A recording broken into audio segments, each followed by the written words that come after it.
Hey guys, so if you didn't know or kind of work out, my channel is, I guess, kind of like a record of my retro collection. Obviously there's some current gen stuff on it, but basically my aim with the collection is to have a video on every game in the collection.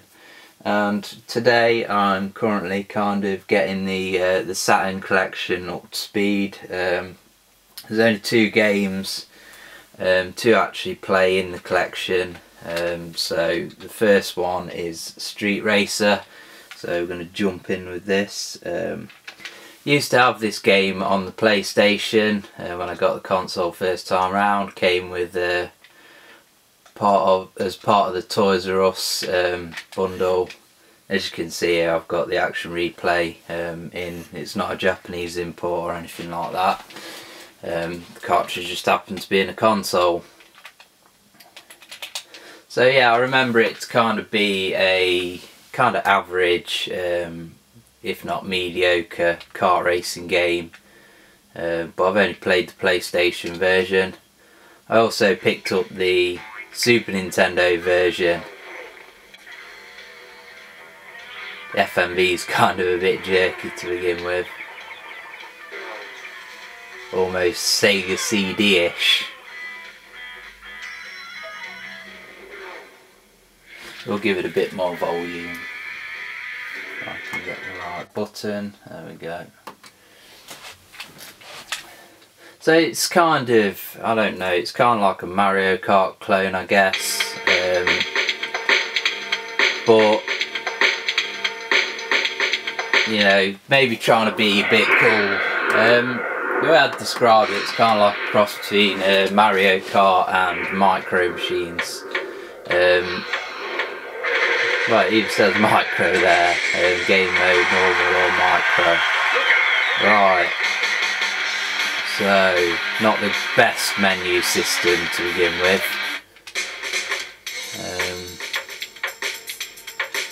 It'll jump in with the championship bronze. So it looks like you got different levels of championship. I'll say I've played this game before, but it was a very long time ago. We'll go with this guy here, the Elvis wannabe. Kind of reminds me of Spider off the first Micro Machines, who for some reason was called Maggot or something in Turbo Tournament 96, which kind of confused me. So what are the controls? We'll soon find out. Right, so B to accelerate.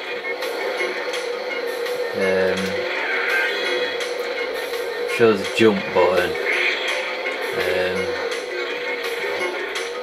I think that's why it does whatever that's supposed to be. Oh, we can change the camera angle, which is kind of cool.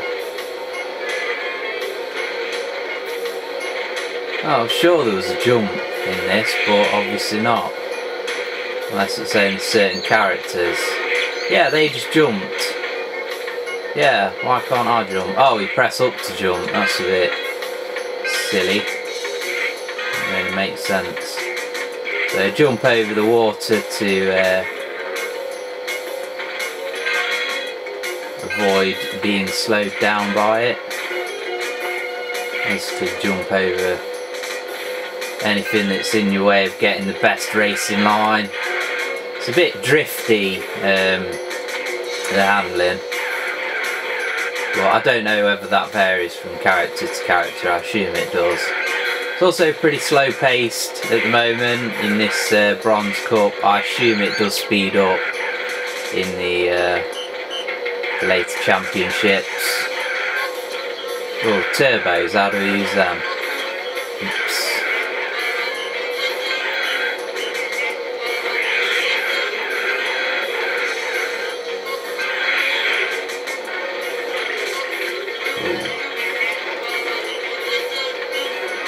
So it looks like you hold down C to use the old turbo. To be honest, it's not really that bad. nothing remarkable, but you know, if you're a Nintendo boy that got a PlayStation, you know, didn't really want it, but you wanted a kart game, I guess this probably wasn't that impressive, to be honest, but it'd have been nice to kind of have a Mario Kart style game with better graphics. Though to be honest, the graphics aren't amazing. I mean, the question is, would you be that amazed if somebody told you this was a Super Nintendo game? I don't know. I guess in the future I'll be doing a comparison video between the Saturn version and the Super Nintendo version, and we'll be able to see just what the differences are, if any. So yeah, certainly I imagine there'll be differences in audio.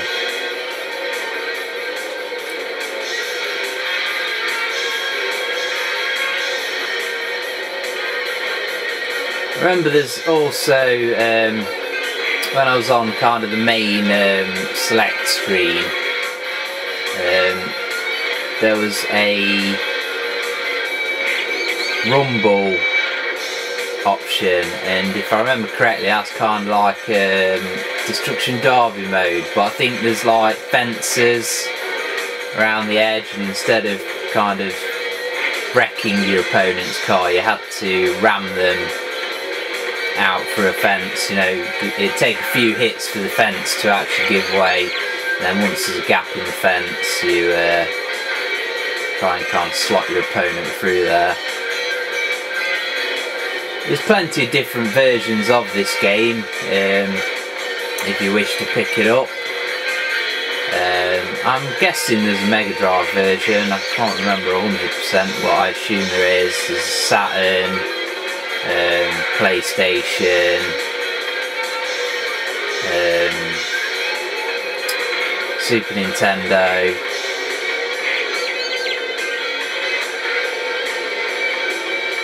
I don't think it plays well. It kind of does what it sets out to achieve. I'm not really sure what the track is of these weapon type things. Oh, they actually do they shoot?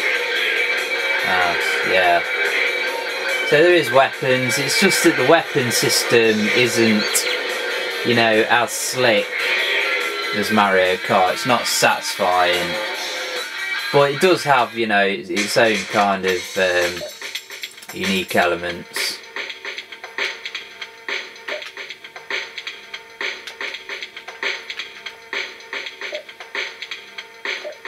Menus are a bit depressing, but yeah, this game was back from, you know, the early days when they're kind of trying to work out what to do with menus in 32-bit games.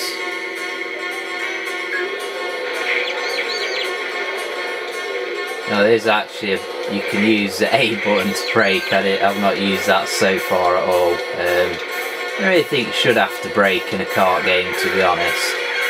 So we've got an interesting kind of fork in the road.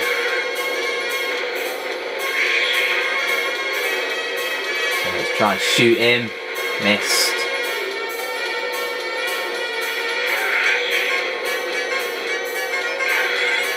Oh. Don't want to pick up the old time bombs. Kind of cool that it doesn't just blow you up on the spot, so I guess that kind of gives you time to shoot down your nearest, well, the guy ahead of you.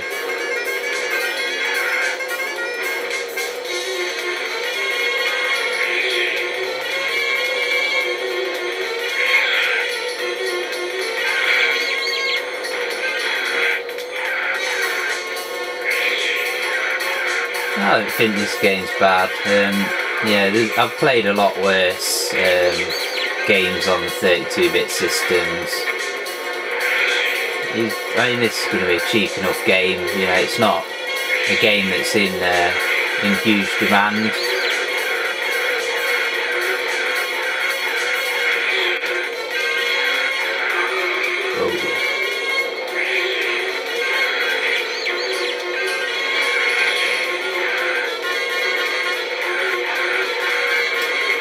One thing that maybe failed on with this game is the variety of the levels. There is variety in the levels, in the circuits, but the colour, there's not enough kind of variety in the colour palettes. I can see that every, you know, circuit that I've raced so far has had, you know, a different kind of theme, but the colour palettes have been kind of almost uniform throughout. Ah, here we go, something that's a bit more vibrant. What I like to call the Sega colour palette. Of course, vibrant and funky like the mid-90s Sega arcade games. Well, apart from House of the Dead, that wasn't very vibrant.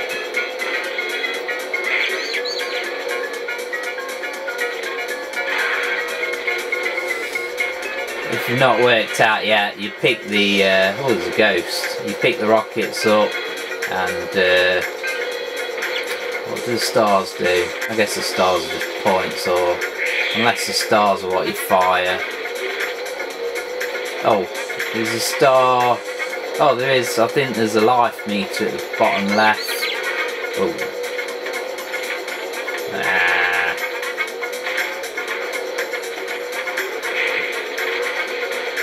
Yeah, people hit you, your life goes down. Guess you have to pick up the stars. A couple dead here.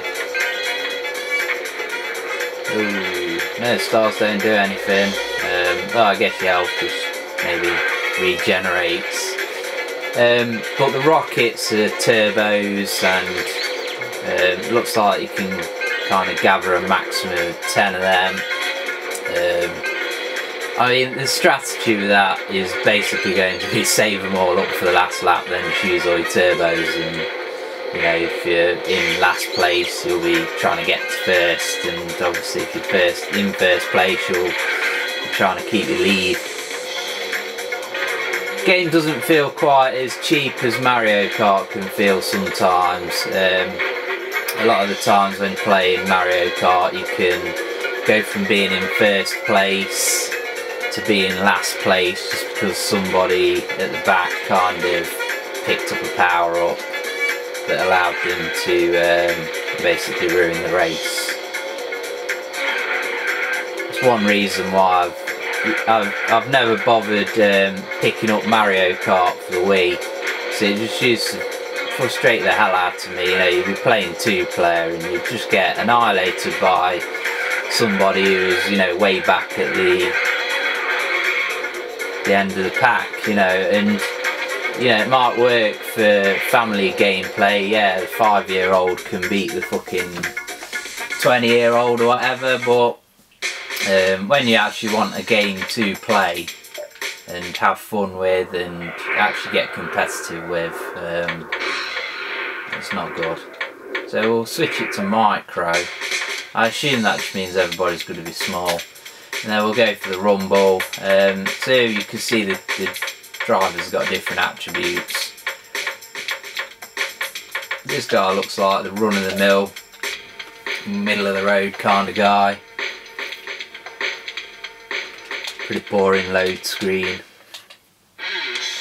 There we go. We've got this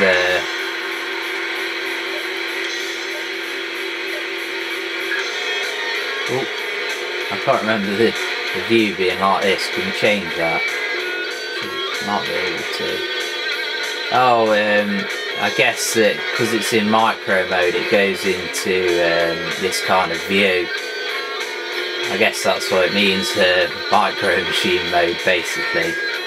Although more isometric than top down. So as I said, you can see here we've got the fences around the track. And you're basically trying to ram your opponent out of the gap.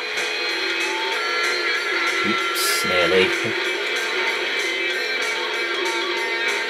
Opponent's not giving up much of a fight here. That's gotta be fucking there. Come on, that's gotta be it. Yeah, there we go.